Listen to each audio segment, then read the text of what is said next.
నమస్కారం కిరణ్ టీవీ భక్తి ప్రేక్షకులకి స్వాగతం. ప్రస్తుతం మనతో పాటు ఉన్నారు ప్రముఖ ఆధ్యాత్మికవేత్త జ్యోతిష పండితులు దత్తాత్రేయ గణపతి ఉపాసకులు మరియు అమ్మవారి సేవకులు మురళీధర్ శర్మ గారు. విశ్వ వసునామ సంవత్సరం ఉగాది రాశి ఫలాల గురించి మాట్లాడుకుందాం. నమస్కారం గురుగారు. మహాదేవ శ్రీమాత్రే నమః.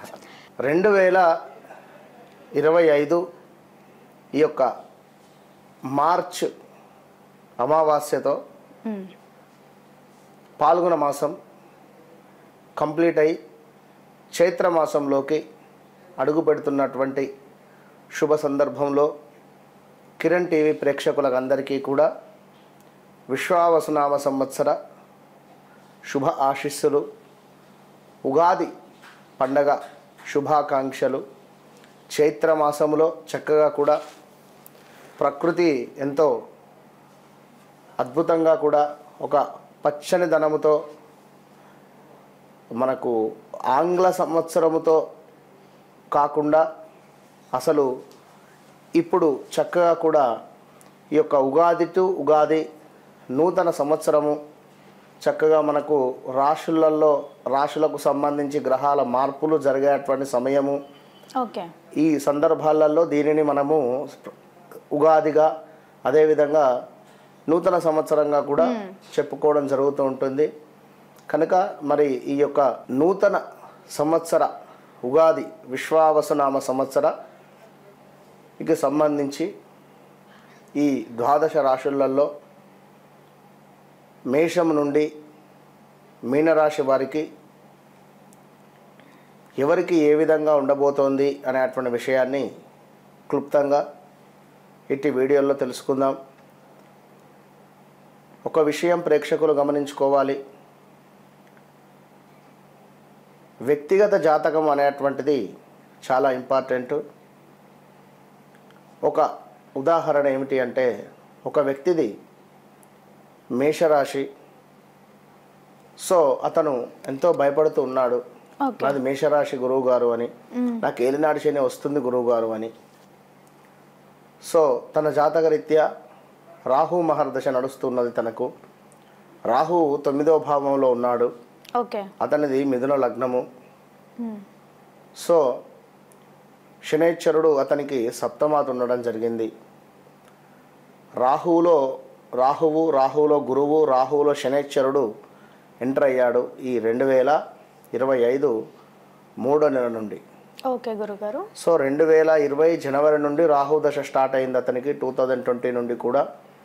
సో రాహులో గురువు, రాహులో శని ఎంటర్ అయింది. సో సప్తమ భావంతో తన లగ్నాన్ని చూస్తూ ఉన్నాడు. సో తనకు కొంత శని అంటేనే వృత్తికారకుడు. సో జాబ్ రిలేటెడ్ మార్పులు చేర్పులు జరిగాయి. బట్ ఇక్కడ రాహు దశలో టాప్ పొజిషన్కే వెళ్ళిపోతూ ఉంటాడు అనేటువంటిది గమనించుకోవాలి. ఇక్కడ వృత్తిపరమైనటువంటి చేంజెస్ జరిగింది అంతే. సో ఇది సత్యం. మేషరాశి అనగానే మన అతని లగ్నము మిథున లగ్నం చెప్తున్నా కదా. సో లగ్నాన్ని బేస్ చేసుకోవాలా, మన మేషరాశిని బేస్ చేసుకోవాలా, సో జరిగేటువంటి దశ అంతర్దశను బేస్ చేసుకోవాలా. మరి అతని నామకరణం వచ్చేసి రమేష్, సో తులారాశి చూసుకోవాలా. సో ఇన్ని డిఫరెంట్ ఆఫ్ టైప్స్ ఉంటుంది. కనుక మేషరాశి అనగానే నాది బాలేదా, అయ్యో వద్దు. సో వ్యక్తిగత జాతకం అనేటువంటిది చాలా అవసరము. అలా లేకున్నా కూడా ఎంతోమందికి కూడా మనము వారి పిల్లలను వాళ్ళ పిల్లల యొక్క డేట్ ఆఫ్ బర్త్ను ఆధారంగా తీసుకొని కూడా చెప్పేటువంటి సబ్జెక్ట్ ఉందని చెప్తున్నాం. ఇక్కడ ఏదో మీరు అపాయింట్మెంట్ తీసుకోగానే లేదా మీరు మా ఆఫీస్కు రాగానే మీ సమస్య ఏందని కూడా నేను అడగను. ముందు డేట్ ఆఫ్ బర్త్ ఇవ్వండి, కూర్చోండి. ఫస్ట్ డేట్ ఆఫ్ బర్త్ ఇచ్చిన తర్వాత కూర్చున్న తర్వాత అది నాకు ఛాలెంజ్. వారు డేట్ ఆఫ్ బర్త్ ఇస్తే నేను చెప్పగలగాలి కదా వారి సమస్య ఏది అని కానీ, లేదా వారు ఎలాంటి పరిస్థితిలో ఉన్నారు అని కానీ వారికి జరిగినటువంటి సంఘటనలు ఏమిటి అని కానీ నేను ఏదైనా చెప్తే సత్యం, అప్పుడు ప్రొసీడ్. లేదా బీ స్మైల్, అంతే, కొన్ని నవ్వి వెళ్ళిపోండి. సో కనుక సబ్జెక్టు ఎప్పటికైనా ఉండేటువంటి వారికి నమ్మేటువంటి ప్రయత్నం చేయండి. వారితోనే తప్పకుండా మంచి భవిష్యత్తు ప్రణాళికను సూచించుకొని ముందుకు వెళ్ళండి. కర్కాటక రాశి వారికి ఏ విధంగా ఉంది గురువుగారు? ఆర్థికంగా కానివ్వండి, లేదా ఉద్యోగపరంగా కానివ్వండి, లేదా బిజినెస్ పరంగా కానివ్వండి, లేదా పెళ్ళైనా కూడా సంతానం కలగట్లేదు అన్న వాళ్ళకి కానివ్వండి, అసలు ఏం చెప్తారు గురువుగారు కర్కాటక రాశి వారి గురించి? తప్పకుండా అమ్మ, కర్కాటక రాశి వారికి 2022 ఆగస్టు నుండి కూడా సుమారుగా ఒక నెల అటు ఇటుగా కొంతమేర ఇబ్బందికరమైనటువంటి సంఘటనలు చూస్తూ ఉన్నారు. సో స్థాన చలనాల, ప్రదేశ మార్పుల, భార్యాభర్తలలో గొడవల, ఇలా ఎన్నెన్నో ఇబ్బందికరమైనటువంటి సంఘటనలు ఎదుర్కొని అసలు భగవంతుడు అంటేనే ఒక విరక్తి కలిగేటువంటి భావనలోకి వెళ్ళిపోయారు. ఓకే. ఇప్పుడు కొంతమేర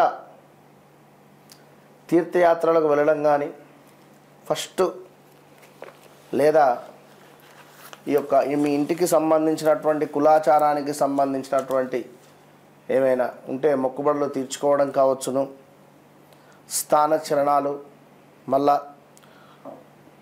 పదవీహీనత, దీంతో పాటుగా స్త్రీ మూలక ఇబ్బందులు వాటిల్లే పరిస్థితి ఉంది ఈ యొక్క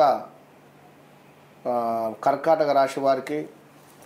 అదేవిధంగా కర్కాటక రాశి వారికి కొంతమేర ఈ సంవత్సరము చంద్రుడు, కుజుడు, అదేవిధంగా గురువు, సూర్యుడు, కేతువులు, ఇవి మనకు కొంత గురుపాలిత గ్రహాలుగా చెప్పబడతాయి. ఓకే. సో ఈ గురుపాలిత గ్రహాలలో కర్కాటక రాశి వారికి చంద్రుడు, కుజుడు, గురువు, సూర్యుడు, కేతువు, ఈ గ్రహాలు కొంత వీరికి అనుకూలించే పరిస్థితి ఉంది. అనుకూలించని గ్రహాలు ఏమిటి? శనైశ్వరుడు, రాహువు. సో శనైశ్వరుడు, రాహువు, అదేవిధంగా శుక్రుడు. సో వీరు ఖచ్చితంగా కూడా ఈ యొక్క బుధ, శుక్ర, శని, రాహువు 4 గ్రహాలకు కూడా పరిహారాలు చేసుకోవాలి. ఓకే గురుగారు. 4 గ్రహాలకు పరిహారాలు అంటే ఇప్పుడు కర్కాటక రాశి వారికి 9వ భావంలో ఉండేటువంటి రాహువు 8వ భావానికి వస్తాడు.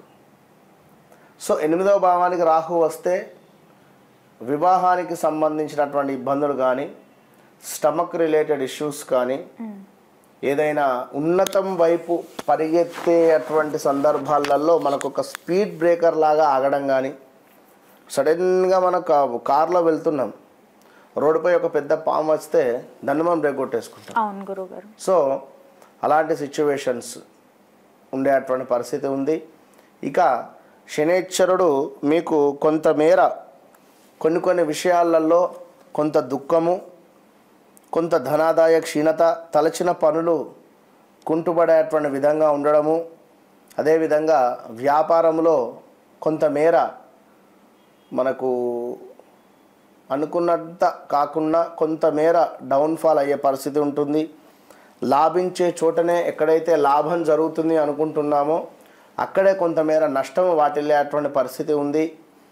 ఇక అదేవిధంగా కొంత ఏమైనా కోరికలు, నాకు ఈ కోరిక నెరవేరాలి అని అనుకునేటువంటి సందర్భాలలో అది కొంత లేట్గా నెరవేరడానికి ఛాన్సెస్ ఉన్నవి. ఓకే. సో జాగ్రత్తగా ఉండాలి. ఇంకా శుక్రుని మూలకంగా ఏమిటి అంటే, బుధుని మూలకంగా కానీ శుక్రుని మూలకంగా ఏమిటి అంటే కొంత భార్యాభర్తలలో ఇబ్బందికరమైనటువంటి సంఘటనలు. సో ఏమైనా కారు కొనాలి అనేటువంటి భావన కానీ, కొన్న తర్వాత దానికి సంబంధించి ఏమైనా యాక్సిడెంట్స్ అవ్వడం కానీ, లేదా రిపేర్స్ రావడం కానీ, సెకండ్ హ్యాండ్ వెహికల్స్ తీసుకుంటే తొందరపడి, ఇప్పుడు ఎవరినో కారు అడిగాం, వాడు మనకి ఇవ్వలేదు, సో మనం ఏం చేస్తాం, కారు కొనాలి అనేటువంటి ఆలోచన. ఇవాళ రేపు 30,000 డౌన్ పేమెంట్ కడితేనే కారు ఇచ్చేస్తున్నారు. సో 30,000 ఉంటే చాలు అని అనుకొని తొందరపడి కారు కొన్న తర్వాత దాని రిపేర్స్ కావచ్చును, దానికి సంబంధించినటువంటి ఇబ్బందులు ఎదుర్కొనే పరిస్థితి ఉంది. సో కర్కాటక రాశి వారు చాలా అంటే చాలా జాగ్రత్తగా ఉండాలి. మరి ఇంకా వీరికి సంబంధించినటువంటి విషయాలను చూసుకున్నట్టయితే కర్కాటక రాశి వారికి కొంత ఆదాయానికి మించినటువంటి వ్యయం కనబడుతూ ఉంది. అదేవిధంగా కొంతమేర ఉద్యోగ మార్పులు అంటే ఉద్యోగానికి సంబంధించినటువంటి మార్పులు చేర్పులు ఉన్నవి. కొంతమేర పట్టుదల అనేటువంటిది సడలింపు జరిగే పరిస్థితి ఉంది. ఏదైతే పట్టుదలతో ఖచ్చితంగా నాకు ఈ పని కావాలి అనేటువంటి భావనలో ఉన్నారో అది కొంతమేర సడలింపు అయ్యేటువంటి పరిస్థితి ఉంటుంది. సో మొత్తం మీద ఉద్యోగానికి సంబంధించినటువంటి మార్పులు చేర్పులతో పాటుగా కర్కాటక రాశి వారికి కొంత వారి తండ్రి గారికి సంబంధించి కొంతమేర ఆస్తి లావాదేవీలలో కొంత వీరికి మైనస్ వాతావరణం జరగడం కావచ్చును కర్కాటక రాశి వారికి. అదేవిధంగా తండ్రికే ఏమైనా అస్వస్థత జరగవచ్చును, హెల్త్ రిలేటెడ్ ఇష్యూస్ రావచ్చును తండ్రి గారికి. సో ఇవన్నీ కూడా చూసుకోండి. విదేశీ ప్రయాణాలు ఎవరైతే చేయాలి అనుకుంటున్నారో వ్యక్తిగత చార్ట్ తప్పకుండా చెక్ చేసుకొని ముందుకు వెళ్ళండి. ఎందుకంటే 8 నుండి 9వ స్థానానికి వెళ్ళాడు శనైశ్వరుడు, భాగ్యస్థానమే అయినప్పటికీ పాపగ్రహం కనుక కొంత మనకు ఇబ్బందికరమైనటువంటి సంఘటనలే ఉంటవి. బట్ ఎవరికైనా వ్యక్తిగత జాతకరీత్యా ఒకవేళ దశ అంతర్దశలు అద్భుతంగా ముందుకు వెళ్తున్నాయి అనుకుంటే మాత్రము కొంత పర్వాలేదు. సో ఓవరాల్గా కర్కాటక రాశి వారు కూడా తప్పకుండా కూడా ఈ యొక్క శనైశ్వరు ఉంది. అదేవిధంగా గురుగ్రహానికి సంబంధించినటువంటి హోమాది కార్యక్రమాలు చేసుకునేటువంటి ప్రయత్నం చేయండి. ఎందుకంటే ఈ యొక్క వాహన ప్రమాదాలు కూడా పొంచి ఉన్నవి. సో బీ కేర్ఫుల్, చాలా జాగ్రత్తగా ఉండండి. కేవలం మన వద్ద 2500కే హోమాది కార్యక్రమాలు చేస్తున్నాం అనేటువంటి విషయాన్ని కూడా ఒకసారి చెప్పడం జరుగుతున్నది కనుక తప్పకుండా ఈ యొక్క హోమంలో ప్రత్యక్షంగా కానీ పరోక్షంగా కానీ పాల్గొనేటువంటి ప్రయత్నం చేయండి. All the best. ఓకే గురువుగారు, కర్కాటక రాశి వారి గురించి ఎంతో చక్కగా వివరించినందుకు ధన్యవాదాలు గురువుగారు. చూశారు కదా, కర్కాటక రాశి వారికి ఎలాంటి ఇబ్బందులు ఉన్నాయి అనిపించినా కూడా వీడియోలో స్క్రోల్ అవుతున్న నెంబర్కి కాల్ చేయండి, గురువుగారు మీతో మాట్లాడతారు. Thank you.